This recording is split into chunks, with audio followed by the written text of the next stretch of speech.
With the Bulls rematch against the Magic tonight, I wanted to point out one interesting play that you might see. I've talked about Pistol 5 before, and I would love for the Bulls to run it more. It was a small part of their offense last year, mostly with Ayo Dosunmu, but we hadn't seen it a ton this year. But that changed in a really close game. They went to this Pistol 5 action twice as their go-to down the stretch.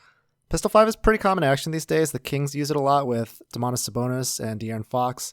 They rode that to the best offense of all time. If you want a super deep dive on the play, this half-court hoops video is the best one out there by far. I'm going to do a much shorter summary here.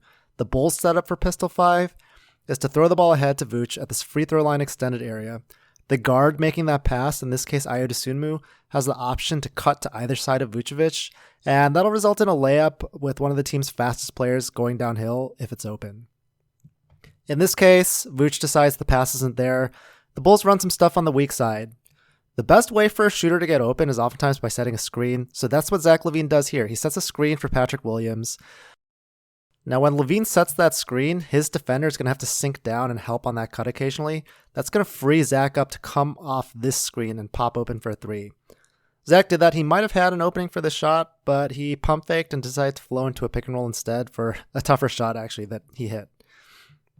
The point of this play, though, is there are multiple options here. Vooch is the main decision maker. That's the role that he's asked for. He can hit Ayo for a layup. Pat could be open on that cut. Zach could be open on the three.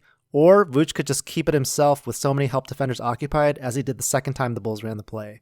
So Bulls fans have been calling for plays with more off-ball movement and three-point creation. This is a really nice set from Donovan that he seems to like that does all of that.